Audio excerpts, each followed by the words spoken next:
পাঙ্গাস খাবেন? পাঙ্গাস অনেকে তো খান না। আজকে গ্রামের স্টাইলে পাঙ্গাস এমন ভাবে রান্না করে দেখাবো, দেখলেই খেতে ইচ্ছা করবে। তাহলে চলেন রান্না করি। ভালো করে মাছগুলো আমি ধুয়ে নিব। এখন আগে ধুয়ে রেখেছিলাম, তা আবার ধুয়ে নিচ্ছি।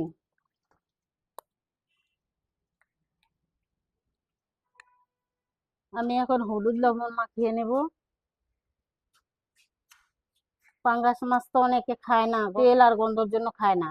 আমাদের বাড়িতে সবার প্রিয় মাছ, সবাই ভালোবাসে এই পাঙ্গাস মাছটা। তাহলে এখন আমি 10 মিনিটের জন্য মেখে রেখে দেব।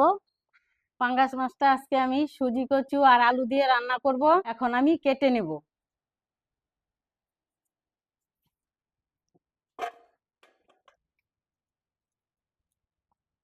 কচুগুলো পিছলা হলেও খেতে ভালো লাগে কেন, এই সুজি কচু দিয়ে আর মাছ দিয়ে রান্না করলে খেতেও ভালো লাগে। একটু কাটতে একটু অসুবিধা হয়, পিছলে যায় ধুয়ে নিলে। অনেকে আবার সুজি কচুটা ভালোবাসে না, কেন পিছলার জন্য খেতে চায় না। অনেকেই আবার ভালো লাগে, অনেকে দিই। আমি এখন আলুটা কেটে নেব। দুটো আলুই দিব, বেশি দিব না, কেন কচু দেওয়া হয়েছে তো, তাই দুটো আলু দিব। এখনকার আলু হলো মিষ্টি লাগে, মিষ্টি আলু তো খেতে একদমই ভালো লাগে না, এই জন্য বেশি আলু আমি দেব না। আলু আর কচু আমি কেটে নিয়েছি, এখন আমি ধুয়ে নিব। ধুয়ে তারপরে আমি রান্নাটা চড়িয়ে দিব। আজকে তো প্রচুর হাওয়া, জালটা ভালো মতো ধরবে না, কি করব এখন, এইভাবেই রান্না করতে হবে।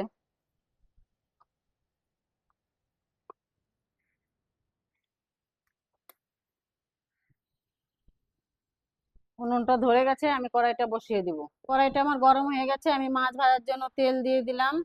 বেশি দিব না, অল্প তেলই দিব, কেন মাছগুলো ফুটে, দারুণ ফুটে। মাছটা দিয়ে দিলাম। আমি সব মাছ একসঙ্গে ভাজবো না, আমি এখন ওই পিঠটা উল্টে নিব।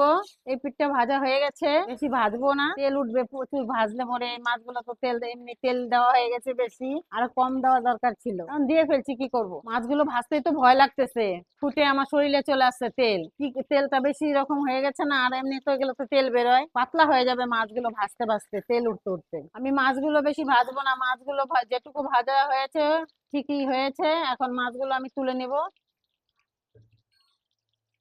আমি বাকি মাছগুলো ভেজে নিব এখন। এই মাছগুলো ভাজা হয়ে গেছে, এখন আমি তুলে নিব মাছগুলো। আমি তরকারিতে আর তেল দিব না, মাছ ভাজার তেলের মধ্যেই আমি জিরে ফোড়ন দিয়ে দিব, কেন তেল অনেক উঠবে। আমি এই ফোড়নের তেলের মধ্যে আলু আর কচু দিয়ে ভেজে নিব একটু। এখন আমি স্বাদ মতো লবণ দিয়ে দিচ্ছি, একটু হলুদও দিয়ে দিচ্ছি, সামান্য পরিমাণ, আমি পরে দিব।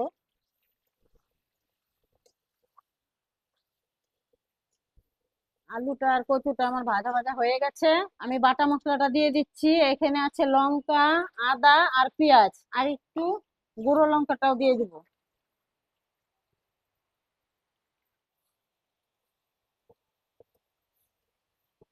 আজকে আমি তেল কম দিছি, ভালো করে কষাতে হবে, নিচটা যেন পুরো না লেগে যায়, তাই আমাকে কষায় নিতে হবে ভালো করে। কেন আজকে তেল কম দেওয়ার কারণ হচ্ছে মাছগুলোতে তেল উঠবে, তাই আমি ভালো করে কষিয়ে নিতে হবে, কাঁচা যে গন্ধটা যেন না আসে।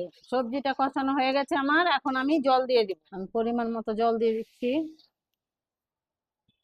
আমি আর জল দিব না, এখন ঢেকে দেব। এখন আমি ঢাকনাটা তুলে নিব। জলটা ফুটে গেছে, এখন মাছগুলো দিয়ে দিচ্ছি। আমি জিরের গুঁড়ো ধনের গুঁড়োটাও দিয়ে দিচ্ছি। আমি গরম মশলাটা পরে দিব, আবার ঢেকে দেব। আমি ঢাকনাটা এখন তুলে নিব। আমি মাছগুলোতে এখন গরম মশলা দিয়ে দিব, বেটে রেখেছিলাম, গরম মশলাটা দিয়ে দিলাম, কারণ আরেকটু ঢেকে দেব।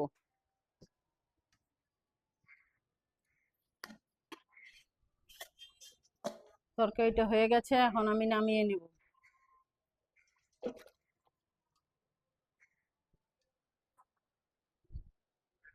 আমার রেসিপিগুলো কেমন লাগছে অবশ্যই আমাকে কমেন্টে জানাবেন। চ্যানেলটি আপনারা সাবস্ক্রাইব করছেন না, চ্যানেলটি সাবস্ক্রাইব করে দিবেন।